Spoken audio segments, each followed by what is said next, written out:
Hello बच्चों, इस video में आप कक्षा 5 की संस्कृत पुस्तक संस्कृत प्यूषम का पाठ 4 वाक्यबोधः तृतीयः समझेंगे व इसका अभ्यास कार्य भी करेंगे। इस पाठ में बच्चों स्त्रीलिंग संज्ञा शब्दों का अभ्यास तथा एषाः, एते, एताः, सा, ते, ताः सर्वनाम शब्दों का प्रयोग भी सीखेंगे। तो चलिए पहले पाठ पढ़ें और समझें। चतुर्थ पाठ पाठ 4 वाक्यबोधः तृतीयः। इस पाठ में बच्चों हम स्त्रीलिंग संज्ञा शब्द तथा उनके साथ आने वाले सर्वनाम शब्दों के बारे में पढ़ेंगे।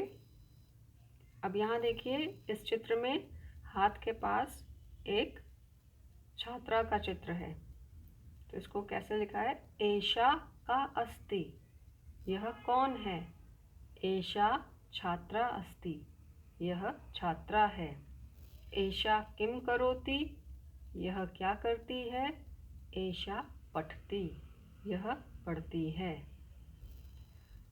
और इस चित्र में एक गायिका गाना गा रही है और वो हाथ से दूर है, मतलब अगर हमसे कोई स्त्रीलिंग संज्ञा शब्द दूर है तो हम उसके लिए सर्वनाम जो इस्तेमाल करते हैं वो होता है सा। पास अगर है तो एषा, दूर है तो सा। अब सा का अस्ति, वह कौन है? सा गायिका अस्ति। वह गायिका है। सा किम करोति? वह क्या करती है? सा गायति। वह गाती है। एते के स्तः? ये दोनों कौन हैं? एते बालिके स्तः। ये दोनों बालिका हैं। एते किम कुरुतः? यह दोनों क्या करती हैं? एते क्रीडतः। यह दोनों खेलती हैं। अब पास में है द्विवचन में अगर स्त्रीलिंग संज्ञा शब्द है तो उसके साथ सर्वनाम आ रहा है एते, और वही अगर द्विवचन स्त्रीलिंग संज्ञा दूर है तो उसके लिए सर्वनाम जो प्रयोग होगा वो होगा ते। ते के स्तः? वे दोनों कौन हैं? ते अजय स्तः। वे दोनों बकरियां हैं। ते किम कुरुतः? वे दोनों क्या करती हैं? ते चरतः। वे दोनों चरती हैं।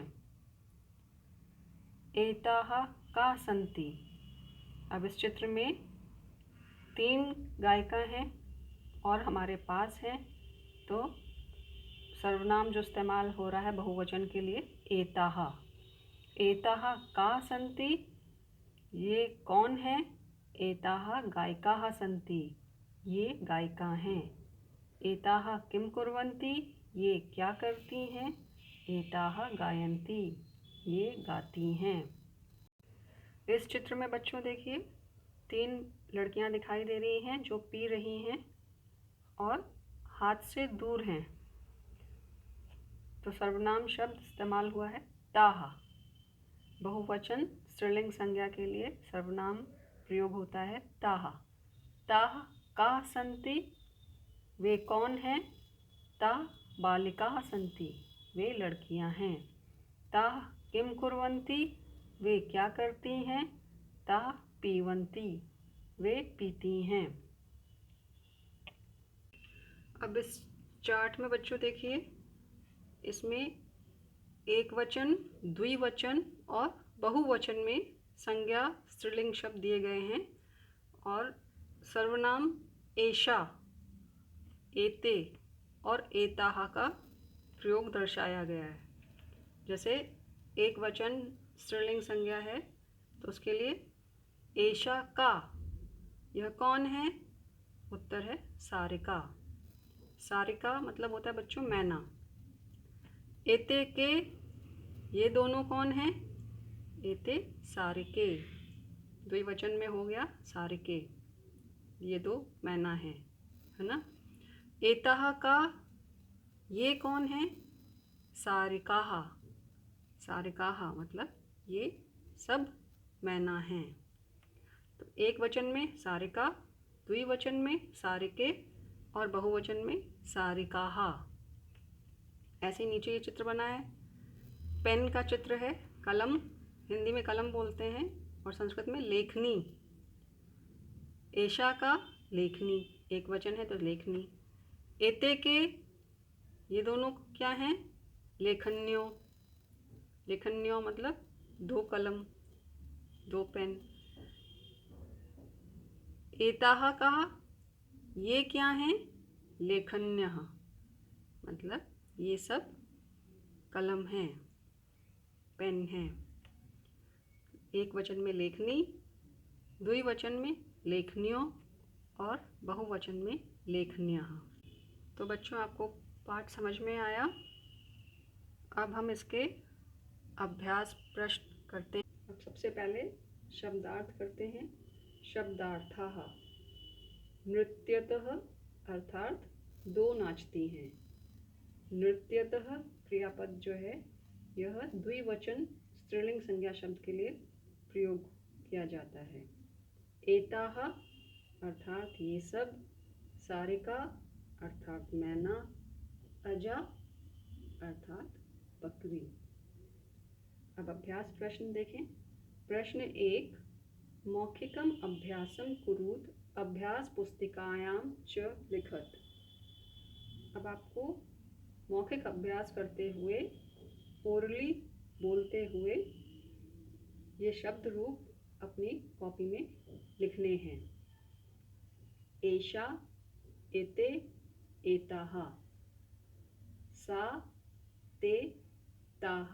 ये सर्वनाम शब्द रूप हैं, स्त्रीलिंग संज्ञा शब्द के लिए प्रयोग किए जाते हैं।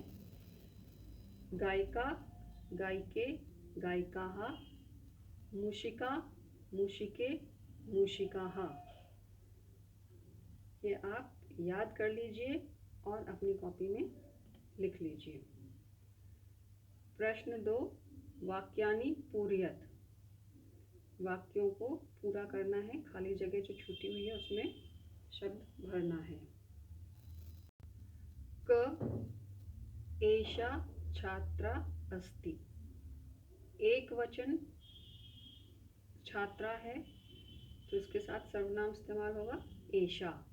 ठीक है, यह छात्रा है। फिर ख देखें, एताः गायिकाः सन्ति। बहुवचन स्त्रीलिंग संज्ञा शब्द है गायिकाः, तो इसके साथ सर्वनाम एताः आप लिखेंगे। ग, एताः बालिकाः सन्ति। ये भी बहुवचन शब्द रूप है बालिका का, बालिकाः, इसके साथ एताः ही आएगा। घ देखिए, अजय चरतः। अजय मतलब दो बकरी, तो दो बकरी के लिए सर्वनाम क्या आएगा? ते। वे दो बकरी चरती हैं, ते अजय चरतः। ठीक है। प्रश्न 3, चित्राणि दृष्ट्वा अष्ट स्त्रीलिंग शब्दान लिखत। चित्रों को देखकर 8 स्त्रीलिंग शब्द आपको लिखने हैं। अब सबसे पहले बच्चों, आपको इन चित्रों को संस्कृत में क्या कहा जाता है वो पता होना चाहिए, है ना। देखिए, चिड़िया को संस्कृत में बोलते हैं चटका। माला को माला ही बोला जाता है। गायिका, गायिका ही कहलाती है संस्कृत में। पेन या कलम संस्कृत में इसके लिए शब्द है लेखनी। कौवा, कौवे को कहते हैं काक। बकरी, बकरी के लिए शब्द है संस्कृत में अजा। चींटी, चींटी को संस्कृत में कहते हैं पिपीलिका। भैंस, भैंस के लिए शब्द है महिषी। कुर्सी, कुर्सी को कहते हैं संस्कृत में आसंद। तितली, तितली को संस्कृत में कहा जाता है चित्रपतंग। लड़की, लड़की को कहा जाता है बालिका। अब आपको इसमें से स्त्रीलिंग शब्द छांटने हैं, तो स्त्रीलिंग शब्दों के लिए आप इतना याद रखिए कि आखिर में आ या ई स्वर आता है। जैसे चटका, आ का स्वर आ रहा है ना, तो ये स्त्रीलिंग हो गया। माला, गायिका, और ई स्वर, लेखनी में ई का स्वर आ रहा है। अब यहाँ पे कौवे को बोलते हैं काक, तो काक, अ नहीं चाहिए हमें, आ स्वर चाहिए, तो ये नहीं होगा स्त्रीलिंग। अजा स्त्रीलिंग हो गया। पिपलिका स्त्रीलिंग है। महिषी स्त्रीलिंग है। आसंद, आसंद स्त्रीलिंग शब्द नहीं है। चित्रपतंग, तितली को कहा जाता है चित्रपतंग, स्त्रीलिंग शब्द नहीं है। बालिका स्त्रीलिंग है। तो देखिए कितने शब्द हो गए, 1 2 3 4 5 6 7 8, 8 शब्द आपको मिल गए स्त्रीलिंग के। ये शब्द आप लिख लेंगे। तो 8 स्त्रीलिंग शब्द कौन कौन से लिखे जाएंगे नीचे? चटका, माला, लेखनी, गायिका, अजा, पिपीलिका, महिषी, बालिका। ठीक है बच्चों, ये शब्द आप याद भी कर लीजिएगा संस्कृत के। प्रश्न 4, वाक्यानि लिखत, वाक्यों को लिखिए। उदाहरण दिया गया है, बालिका पश्यति, बालिके पश्यतः, बालिकाः पश्यन्ति। अब ये वाक्य एक वचन, द्विवचन और बहुवचन में लिखे गए हैं। उसी तरीके से नीचे दिए गए वाक्य आपको लिखने हैं। जैसे एक वचन में है वृद्धा अर्चति, अर्चति का मतलब होता है पूजा करती है। ऐसे ही पश्यति का मतलब होता है बच्चों देखती है। विकसति खिलती है। लिखती लिखती है। गायती गाती है। नृत्यति नाचती है। ठीक है। वृद्धा का मतलब बुजुर्ग महिला। हाँ, तो एक वचन में वृद्धा अर्चति, बुजुर्ग महिला पूजा करती है। 2 अगर बुजुर्ग महिला हैं तो क्या बोला जाएगा? वृद्धे, वृद्धे अर्चतः। और 3 या 3 से ज़्यादा बुजुर्ग महिलाएं हैं तो क्या शब्द होगा? वृद्धाः अर्चन्ति। वाक्य बनेगा वृद्धाः अर्चन्ति। ख देखिए, कलिका विकसति, कलिका का मतलब होता है कली, कली खिलती है। 2 कलियां हैं तो कलिके विकसतः, और 3 या 3 से ज़्यादा बहुवचन है तो कलिकाः विकसन्ति। ऐसे ही ग देखिए, लेखिका लिखती, लेखिका लिखती है। 2 लेखिका हैं तो लेखिके लिखतः, और 3 या 3 से ज़्यादा हैं तो लेखिकाः लिखन्ति। घ छात्रा गायति, छात्रा गाती है। 2 छात्राएं हैं तो छात्रे गायतः, और 3 या 3 से ज़्यादा हैं तो छात्राः गायन्ति। फिर अगला देखिए, महिला नृत्यति, महिला नाचती है। 2 महिलाएं हैं तो महिले नृत्यतः, और 3 या 3 से ज़्यादा हैं तो महिलाः नृत्यन्ति। ठीक है। अब आपने ध्यान से देखा ये जो क्रियापद शब्द हैं इनका कैसे बदलाव आया है। जैसे अर्चति द्विवचन में अर्चतः और बहुवचन में अर्चन्ति। ऐसे ही विकसति विकसतः विकसन्ति, लिखति लिखतः लिखन्ति, गायति गायतः गायन्ति, नृत्यति नृत्यतः नृत्यन्ति, है ना। और ऐसे जो कर्ता है, वृद्धा वृद्धे वृद्धाः, कलिका कलिके कलिकाः। स्त्रीलिंग जो शब्द हैं, लेखिका लेखिके लेखिकाः, छात्रा छात्रे छात्राः, महिला महिले महिलाः। ये आपने ध्यान से देखा, समझा इसको। तो बच्चों इस तरीके से आपका ये पाठ पूरा हुआ। इस पाठ को पढ़िए, प्रश्नों को उस कॉपी में लिखिए, याद कीजिए, नियमित अभ्यास करते रहिए, और कोई भी परेशानी हो तो अवश्य पूछिए और अपना ख्याल रखिए।